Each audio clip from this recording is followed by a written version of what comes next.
아멘. 예, 오늘 광야에서 복음이 시작되다라는 제목으로 하나님 말씀 선포합니다. 우리가 가지고 있는 신약 성경을 보게 되면 이 4개의 복음서가 있죠. 마태, 마가, 누가, 요한복음입니다. 이 복음서는 대개 예수님의 공적 생애, 퍼블릭 미니스트리 하는데 공생애를 주로 다루고 있습니다. 근데 이 복음서의 특징으로 하면 모든 복음서가 동일하게 강조하고 있는 2가지가 있어요. 그게 뭐냐면 예수님이 누구신가, 그리고 그 예수님이 어떤 일을 하셨는가. 바로 그것이 모든 이 마태, 마가, 누가, 요한복음의 핵심의 메시지입니다. 그래서 우리는 이 복음을 가지고 다시 한번 좀 정리를 해보려고 하는데, 기쁜 소식입니다. 기쁜 소식. 근데 이 기쁜 소식, 복음이라는 것이 이 땅에서 예수님을 믿지 않는 자들도 각각의 복음이 있다는 거예요.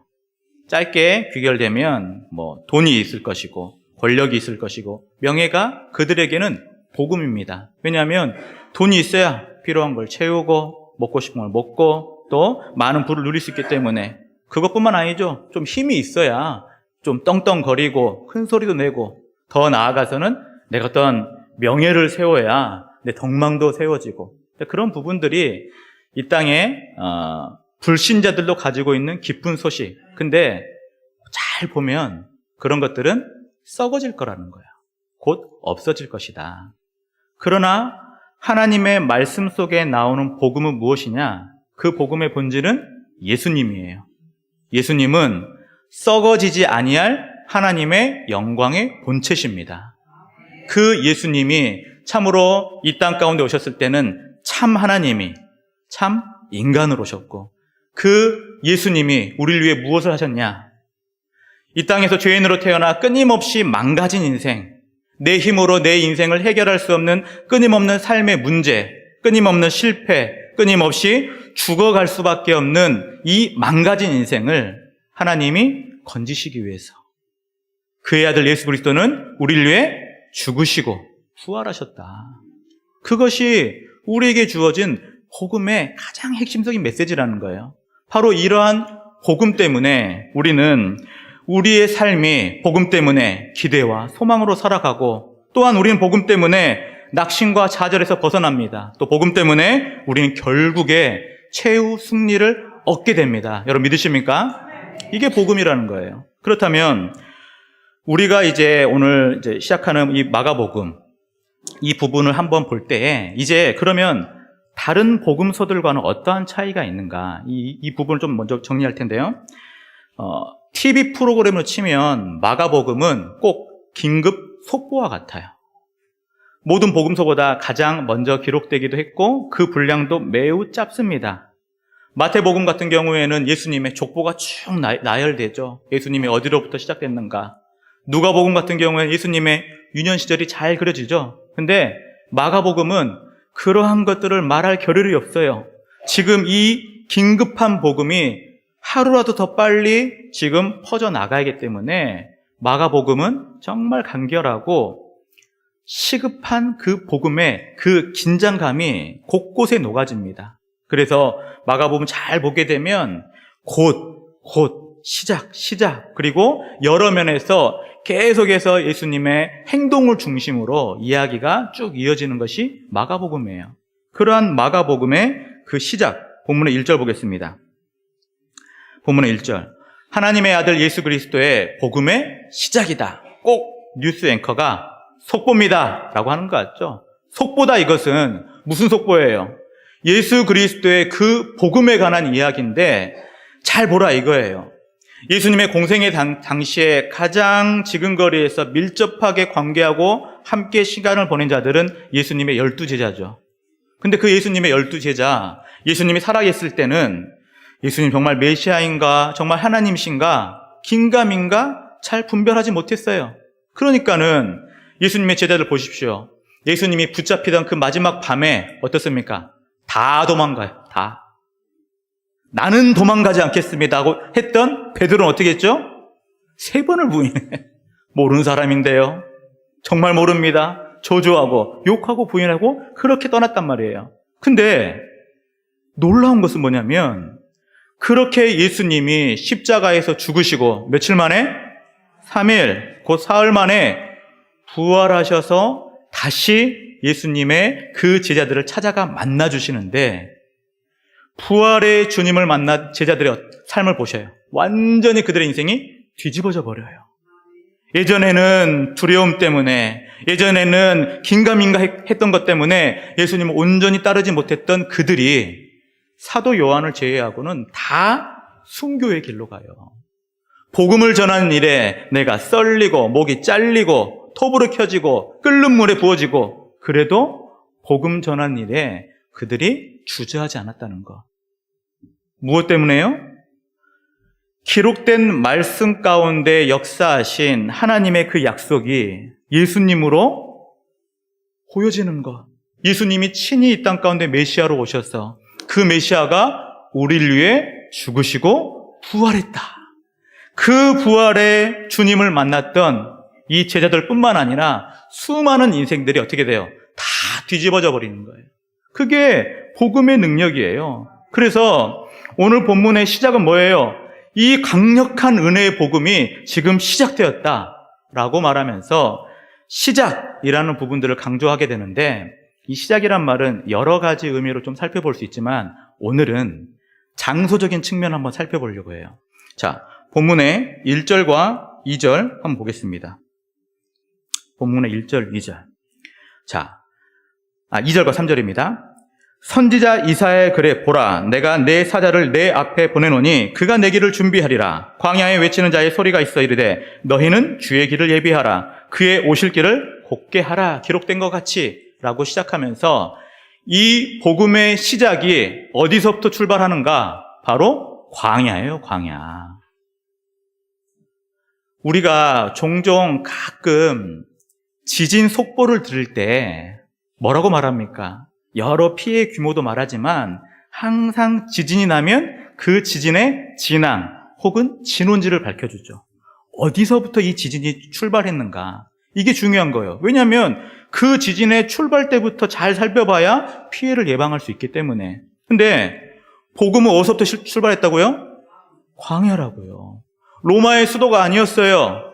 유대 땅 예루살렘 성이 아니라 광야에서 아무도 살지 않는 그 척박한 땅에서 이 복음이 지금 시작되고 있는 거예요.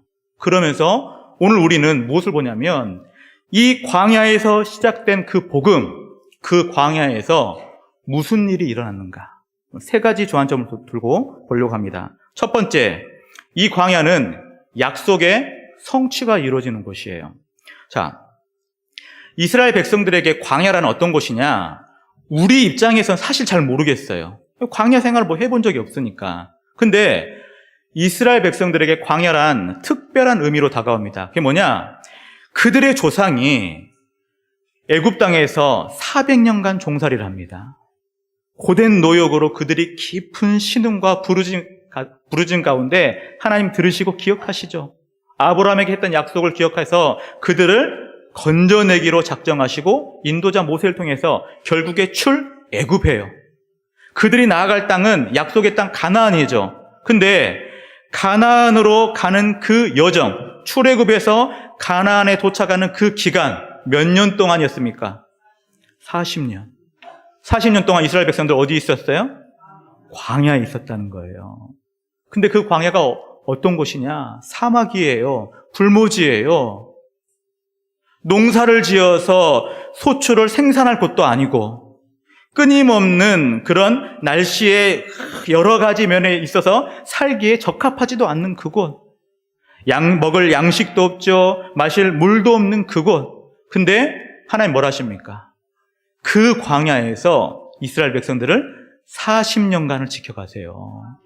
만나와 메추라기로 무리바 반석에서 쪼개서 물이 나오게끔 하셔서 그 광야에서 하나님이 먹이시고 기르시는 선한 목자를 경험한 곳이 바로 광야. 그 광야라는 거예요. 그래서 광야는 사실은 이스라엘 백성들에게는 여러 면에서 그들의 죄악된 실수가 있는 그런 죄악의 곳이기도 하지만 궁극적으로는 하나님의 은혜가 베풀어진 그곳. 바로 그곳이 광야다. 그래서 신명기 8장 3절에 이렇게 말하죠. 너를 낮추시며 너를 줄이게 하시며 또 너도 알지 못하며 내 조상들도 알지 못하던 만나를 내게 먹이신 것은 사람이 떡으로만 사는 것이 아니요 여호와의 입에서 나오는 모든 말씀으로 사는 줄을 내가 알게 하려 하심이니라. 왜 이스라엘 백성들이 광야 40년의 생활을 그들이 겪었냐? 분명한 이유가 있던 거예요. 하나님이 그들을 택하셨죠. 그리스도 안에서. 언제요? 창세전에. 창세전에 그들을 택하시고 하나님 무엇을 하시냐? 천국 백성의 합당한 자로 그들을 훈련시켜가는 과정이 광야의 40년이었어요. 불모지에서 아무런 먹을 양식도 마실 물도 구할 수 없는 그곳에서 하나님 놀라운 일을 펼치십니다. 그들의 의복이요 40년 동안 헤어지지가 않았어요. 그들의 신발은요 닳지도 않아요. 수많은 그 이방 민족들이 그들을 에워싸고 위협할 때 하나님은 불기둥과 구름기둥으로 그들을 지켜보호하신 그곳, 그 광야. 하나님은 바로 그 광야의 때를 우리에게 종종 허락하신다는 거예요. 왜요? 저와 여러분도 하나님이 택하셨기 때문에. 그래서 우리의 삶 가운데 종종 광야와 같은 때를 맞이합니다. 내 인생에 아무런 도움을 구하지 못할 그 절박한 상황 가운데 때로는 물질의 문제가, 관계의 문제가, 어떤 경우에는 육신의 질고의 문제가, 사별의 아픔이 끊임없이 우리의 삶을 광야로 모실 때가 있어요. 근데 잘 생각하셔야 돼요. 왜 하나님이 우리를 광야로 내모시는가? 왜 우리에게 광야를 허락하시는가? 그거는 하나님이 우리를 사랑하는 방법이기 때문에 그래요. 광야는 방법이에요. 도구예요. 왜냐하면 내가 광야에 거할 때 우리는 어떻게 된 줄 아세요? 내가 의지했던 것들이 다 끊어집니다. 내게 있던 물질도, 사람도, 내 능력도 끊어지는 곳이 광야예요. 그러면서 내 안에 하나님보다 먼저 됐던 그 모든 것들은 다 사라지고 하나님 한 분만 바라보는 바로 그 시간, 그때가 우리 안에 광야의 시간이라는 거예요. 그 광야에서 하나님은 약속의 말씀을 성취해 가셔요. 오늘 본문의 2절과 3절은 출애굽기, 이사야, 말라기 이 세 구절을 한 번에 인용한 구절이에요. 핵심은 뭐냐? 세례 요한을 내가 예비할 것이다예요. 세례 요한은 어떤 자냐? 광야에 외치는 소리였어요. 그가 외치는 소리의 핵심은 뭐냐? 주가 이 땅 가운데 오실 것이다. 왕이 이 땅 가운데 임하실 것이다예요. 그 왕이 임하는 그 길을 나는 예비하러 이 광야에서 외치는데 그가 무엇을 하는지 보십시오. 본문 4절과 5절입니다. 본문 4절과 5절. 세례 요한이 광야에 이르러 죄사함을 받게 하는 회개의 세례를 전파하니 온 유대 지방과 예루살렘 사람이 다 나아가 자기 죄를 자복하고 요단강에서 그에게 세례를 받더라. 주의 길을 예비하는 자가 지금 회개의 세례를 지금 베풀고 있어요. 이게 무슨 말이냐면 세례 요한은 예수님의 사역을 예비하는 자예요. 그 길을 닦는 자입니다. 근데 그 예수님의 오실 길에 가장 그 근본되는 첫 번째 사역은 회개의 세례를 베푸는 것이었어요. 베푸는 것. 왜냐하면 주의 길을 예비한다. 예수님의 오실 길을 예비한다는 것은 다른 게 아니에요. 구약에 그토록 하나님의 말씀으로 예언되었던 그 메시아가 이 땅 가운데 오실 것인데 그 메시아가 왜 오셨냐 이거예요. 왜 오셨을 것 같아요? 메시아가. 왜? 다른 이유가 아니에요. 이 땅 가운데 예수님이 오신 이유는 뭐냐?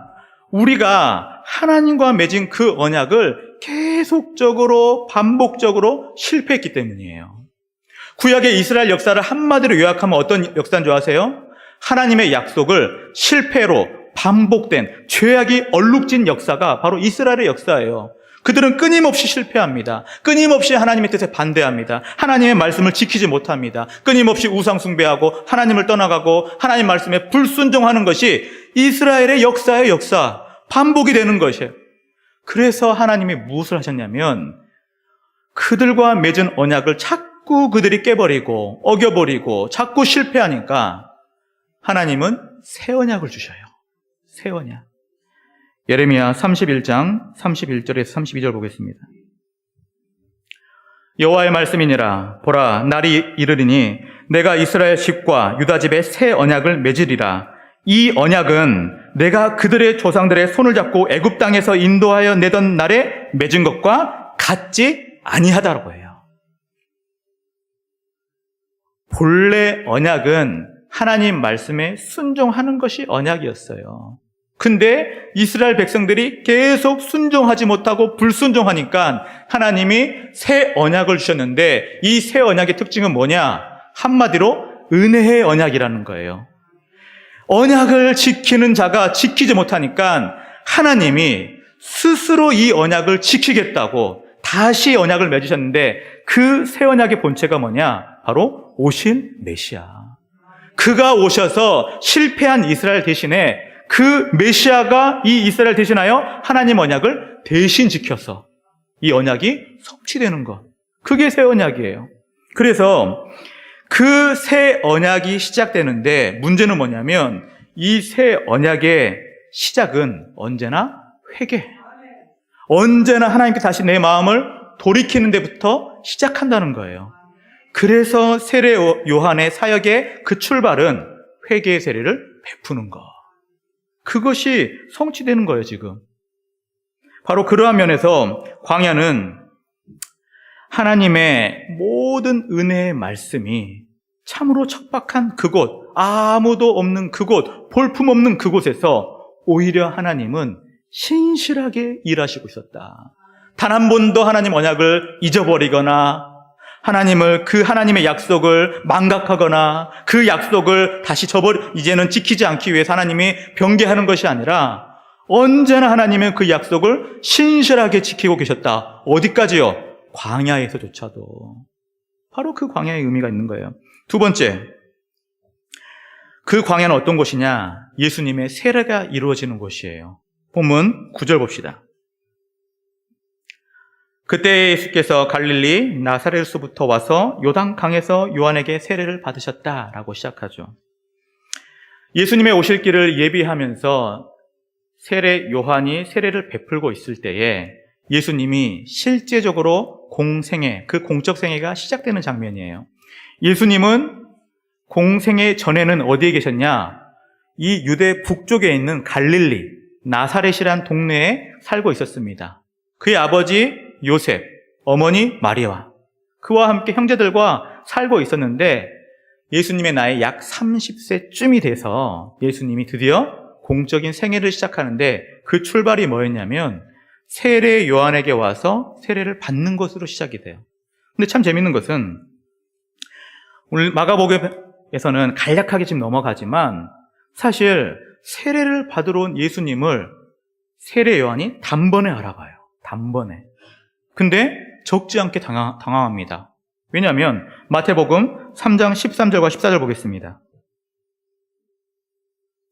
이때 예수께서 갈릴리로부터 요단강에 이르러 요한에게 세례를 받으려 하시니 14절 요한이 말려 이르되 내가 당신에게서 세례를 받아야 할 터인데 당신에게 오시나이까 말하는 거예요. 무슨 말이에요? 세례 요한이 지금 눈앞에 계신 메시아를 딱 알아보고 예수님, 제가 지금 당신에게 세례 받아야 할 제가 죄인입니다. 근데 어찌해서 지금 예수님이 나에게 세례를 받겠다고 지금 나오는 거냐? 이해가 안 되는 거예요. 세례 요한의 입장에서는. 왜 예수님이 세례를 받으셔야 되나? 세례 요한은 자신과 예수님의 차이를 정확하게 알고 있어요. 오늘 본문의 7절과 8절 뭐라 말합니까? 그가 전파하여 이르되 나보다 능력 많으신 이가 내 뒤에 오시나니 나는 굽혀 그의 신발끈 풀기도 감당하지 못하겠노라. 신발끈을 푼다는 게 뭔지 아세요? 지극히 낮은 종들 사이에서도 가장 낮은 자가 주인의 신발끈을 풀어요. 그래서 예수님과 그 제자들이 모였을 당시에도 제자들은 예수님의 신발끈을 풀어주지 않아요. 그것은 정말 낮은 하인들이 하는 일이거든요. 제자를 할지라도 스승의 신발끈 안 푼다고요. 근데 세례 요한은 뭐라 말합니까? 나는 그의 신발끈 풀기도 감당하지 못할 정도로 예수님 어떤 분이에요? 정말 크신 분이라는 거. 나는 그에 비하면 아무것도 아니라는 거예요. 그의 신발끈조차 나가 풀 수 없다. 그리고 8절에 뭐라 말합니까? 나는 너희에게 물로 세례를 베풀었거니와. 그는 너희에게 성령으로 세례를 베풀실 진정한 약속의 메시아라는 거. 내가 그리스도가 아니고 그가 그리스도다. 그걸 고백하는데 문제는 예수님이 지금 세례 요한에게 세례를 받겠다고 하는데 어떤 세례인 줄 아세요? 어떤 세례? 자, 본문 4절 다시 한번 봅시다. 본문의 4절. 세례 요한이 광야에 이르러 죄사함을 받게 하는 회개의 세례를 전파하니. 무슨 세례라고요? 죄사함을 받게 하는 회개의 세례. 예수님이 지금 회개할 게 있습니까? 없습니까? 있어요? 없어요? 예수님 어떤 분이셔요? 동정녀 마리아의 몸에 성령으로 잉태한 분 아닙니까? 죄가 없다고요. 히브리서 4장 15절 봅시다. 우리에게 있는 대제사장은 우리의 연약함을 동정하지 못하실 리가 아니요 모든 일에 우리가 똑같이 시험을 받으시니 그는 완전한 인간이라는 거예요. 그러나 하나 분명히 다른 게 있죠. 우리와 다른 게 뭐죠? 이르되 죄는 없으시니라. 죄가 있어요? 없어요? 근데 왜 죄 없는 자가, 죄 없는 예수님이 왜 회개의 세례를 받냐고요? 여러분 이해가 되세요? 죄사함을 받을 것이 없어요. 지금 죄를 짓지도 않았어요. 근데 예수님이 지금 회개의 세례를 받겠다고 그 공생의 시작 가운데 내가 회개의 세례를 받겠다고 지금 세례 요한한테 왔어요. 요한한테. 질적으로는 하늘과 땅 차이인데 이게 정말 중요한 대목인데 왜 예수님이 회개의 세례를 받으시냐? 그것은 이것이 우리의 구원을 이루기 위한 약속의 성취이기 때문에 그래요. 약속의 성취. 자, 이사야 53장 12절 보겠습니다. 그러므로 내가 그에게 존귀한 자와 함께 몫을 받게 하며 강한 자와 함께 탈취한 것을 나누게 하리니 이는 그가 자기 영혼을 버려 사막에 이르게 하며, 여기서 중요합니다, 범죄자 중 하나로 헤아림을 받았음이니라.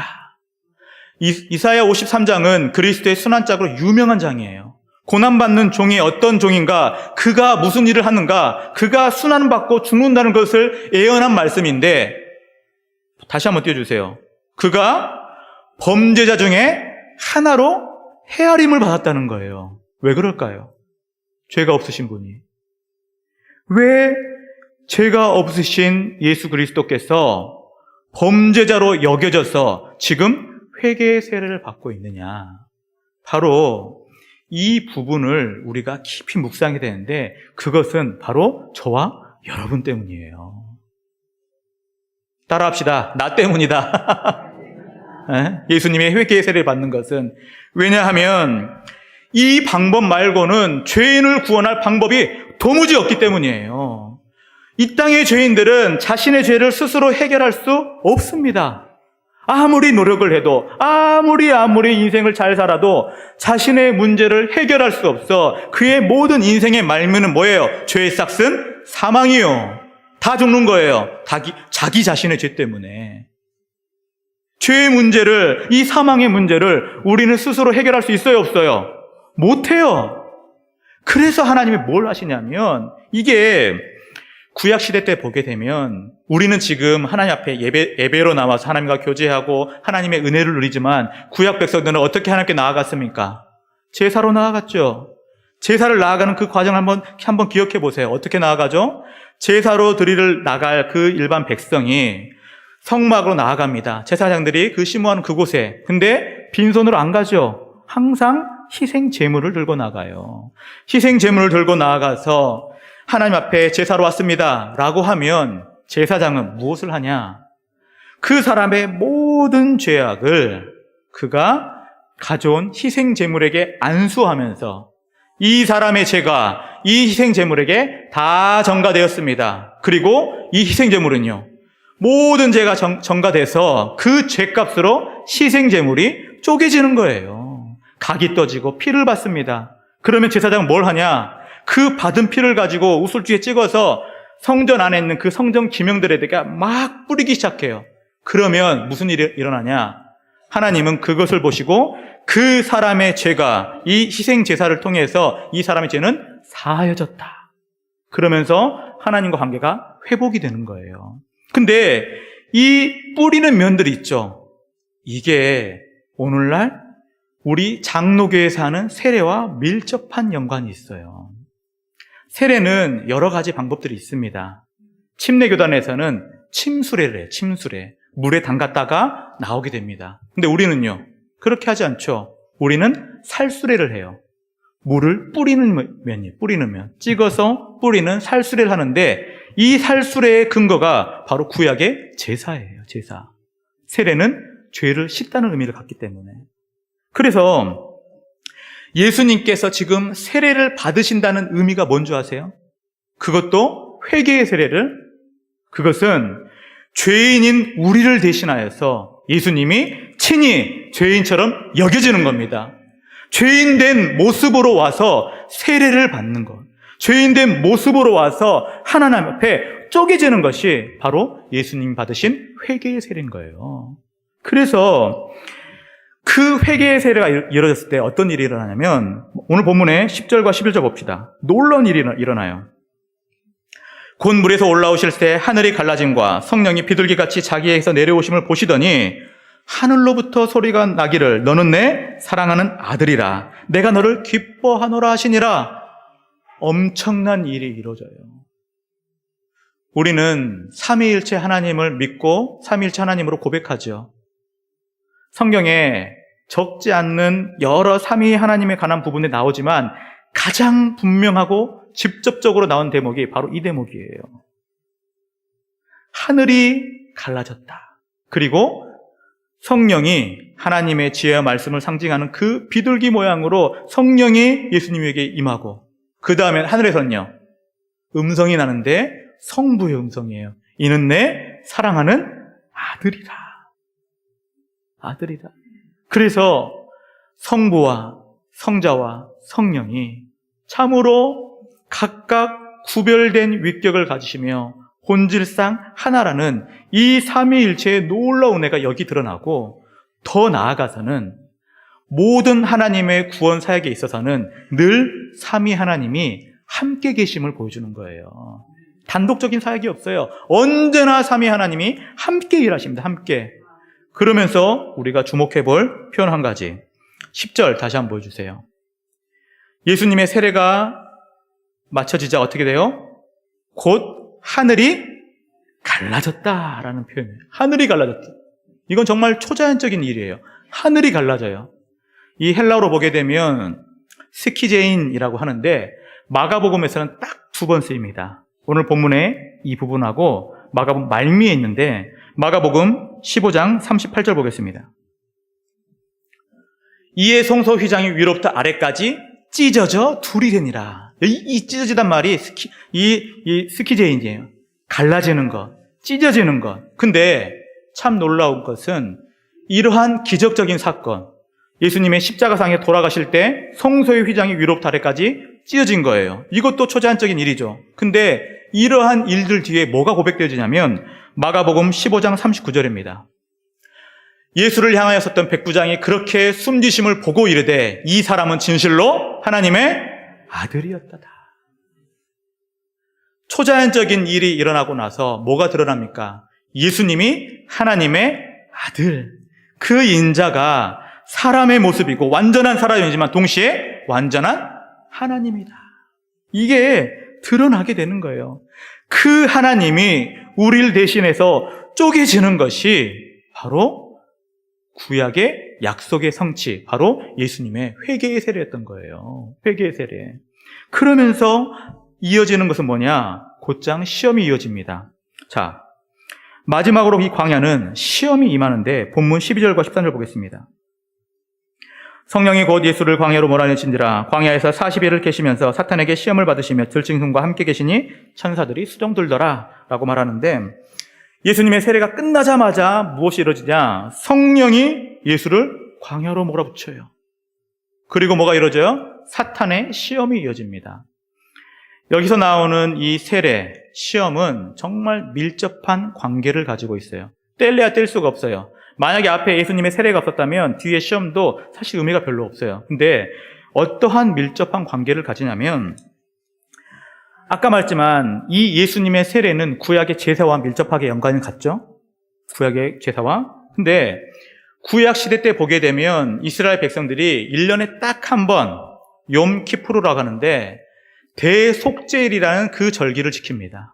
모든 백성들이 나옵니다. 대제사장은 회막 앞에 염소 2마리를 둬요. 그래서 염소 1마리는 여호와를 위한 속죄제로 드리고 또 한 염소는 아사셀을 위한 광야로 버려버립니다. 이게 왜 그러냐면 레위기 16장 21절 보겠습니다. 아론은 그의 두 손으로 살아있는 염소의 머리에 안수하여 이스라엘 자손의 모든 불의와 그 번한 모든 죄를 아뢰고 그 죄를 염소의 머리에 두어 미리 정한 사람에게 맡겨 광야로 보낼지니 라고 하면서 지금 무엇을 하냐면 하나는 여호와 앞에 드리는 속죄제로 드리지만 또 하나 염소는 뭐예요? 이스라엘의 모든 죄를 다 그 염소의 머리에 전가시키는 안수, 다 전가되는 거예요. 그리고 그 염소를 어디로 보내요? 광야로 보낸다고요. 왜 보내는 거예요? 죽게 만들려고. 죽게 만들려고. 그러므로 성령이 예수를 광야로 내몰았다. 그곳에 사탄 마귀의 시험이 지금 일어났다라고 할 때 우리는 뭘 보냐면 예수님의 공생의 시작인 그 광야에서의 예수님의 세례, 그 시험을 보니까 예수님이 이 땅에 오신 것은 우리의 모든 죄를 대속하기 위한 희생 제물로서 뭐하러 온 겁니까? 죽으러 온 거예요. 죽으러 오셨다는 거예요, 예수님이. 사탄 마귀의 시험, 마가복음 역시 간결하게 넘어가지만 다른 그 마태복음이나 누가복음 보게 되면 크게는 3가지 시험이죠. 세 가지 시험. 첫 번째, 40일을 지금 금식한 후에 돌을 떡으로 만들어 봐라. 두 번째, 높은 곳에서 뛰어내려 봐라. 그리고 마지막 3번째가 중요한데 천하 모든 만국을 보여주며 나에게 경배하면 이 모든 것이 너의 것이다 라는 마지막 시험인데 이 마지막 시험의 본질은 뭐냐면 예수님에게 이렇게 말하는 거예요. 야, 너 굳이 십자가를 지지 않아도 돼. 굳이 네가 십자가를 지고 죽지 않아도 네가 나에게 경배하면 이 모든 것을 너에게 줄 거야 라는 십자가를 피하라는 시험이었어요. 그러나 예수님은요, 십자가를 피했어요, 안 피했어요? 피했어요, 안 피했어요? 안 피했다고요. 왜요? 따라합시다. 나 때문에. 네. 옆에 보면서 너 때문에. 네. 저와 여러분 때문에 예수님은 십자가를 피하지 않았어요. 만약에 예수님이 십자가를 피해버렸다면 우리는 여전히 썩어질 것을 붙들고 이 땅 가운데 살아갈 때 여전히 썩어 죽을 수밖에 없는 비참한 운명, 그것도 한 번 죽는 것으로 끝나는 것이 아니라 영원한 사망, 둘째 사망의 해를 받고 영원한 지옥 형벌에 계속 고통당할 수밖에 없는 것이 바로 우리의 비참함인데 그 예수님이 그 십자가를 어때요? 지셨다고요. 그 십자가를 버리지 않으셨다고요. 사탄의 시험에도 예수님이 그 십자가를 붙들었다고요. 그러면서 예수님이 그 시험에 이겼을 때 그 광야가 어떻게 변한지 보십시오. 본문 13절 후반절입니다. 광야에 40일을 계시면서 사탄에게 시험을 받았고 승리하셨습니다. 그랬더니 들짐승과 함께 계시니 천사들이 수종들더라. 참 독특한 표현이에요. 왜 들짐승과 지금 함께 거하는 걸 보여준 줄 아세요? 마가복음이 쓰였을 그 당시는 AD 한 60년대인데 네로 황제가 이제 이 세상을 장악하고 있을 때입니다. 그는 대표적으로 우리 믿는 백성들을 박해했던 그 로마의 황제예요. 얼마나 극심했는지 정말 많은 자들이 순교를 당합니다. 죽임을 당하고 참수를 당하고 찔림을 당하고, 근데 더 잔혹한 것은 야생 맹수의 우리에 이 그리스도인들을 던져버렸어요. 그 들짐승들이 그 믿는 자들을 찢겨 죽이고 먹어버리는 그런 비참함. 들짐승이라 하는 것은 함께 할 수 없는 거예요, 야생동물이. 근데 그곳에서 누구와 함께요? 들짐승과 함께. 예수님이 무엇을 보여주시냐? 예수님이 이 땅 가운데 친히 오셔서 모든 하나님의 약속의 말씀을 성취하실 때 결국의 최종적인 완성의 모습은 바로 이곳이 천국이라는 거예요. 천국의 모습을 예표적으로 보여주셔요. 들짐승이 함께 해도 전혀 해를 받지 않습니다. 이게 이사야 선지자가 예언했던 말씀이에요. 이사야 11장 6절부터 9절 봅시다. 그때의 이리가 어린 양과 함께 살며 표범이 어린 염소와 함께 누우며 송아지와 어린 사자와 살찐 짐승이 함께 있어 어린아이에게 끌리며 암소와 곰이 함께 먹으며 그것들의 새끼가 함께 엎드리며 사자가 소처럼 풀을 먹을 것이며 젖먹는 아이가 독사의 구멍에서 장난하며 젖된 어린아이가 독사의 굴에 손을 넣을 것이라. 내 거룩한 산 모든 곳에서 해됨도 없고 상함도 없을 것이니 이는 여호와라는 지식이 세상에 충만할 것이다. 이게 다가올 천국의 모습이라는 거예요. 어떠한 해함도 없는 바로 그곳, 바로 그 면이 이 땅 가운데 바로 완벽한 에덴 동산에서 실패했던 첫째 아담과 달리 예수님은 우리에게 인류의 두 번째 대표, 둘째 아담으로 오셔서 광야에서 모든 시험을 이기시고 그 광야를 어떻게 바꿔요? 천국으로 바꾸는 거예요. 천국으로. 그렇기 때문에 우리의 모든 삶의 처지는 때로는 광야로 몰릴 때가 있어요. 여러분의 삶이 참으로 남루하고 광야로 몰리고 물질의 문제로 삶의 문제로 여러 가지 인생의 그 곤비함으로 내가 지쳐 정말 피폐할 때가 있다고요. 영적인 광야의 시절. 근데 그때에도 우린 뭘 바라봐야 돼요? 예수님 한 분 바라보는 거예요. 예수님만 바라본다면, 예수님만 의지한다면, 나보다 더 예수님을 바라보고 사랑하고 의지한다면 바로 거기서부터 뭐가 시작돼요? 천국이 시작되는 거예요. 천국이. 바로 이러한 면에서 우리가 때때로 광야의 시절을 지날지라도 여러분, 고난 가운데도 핍박 가운데도 어려움 가운데도 오직 예수님만 바라보시고 이 고난도 천국으로 바꾸시는 그 예수님의 평강이 곧 여러분의 평강이 되시기를 주님의 이름으로 축원합니다.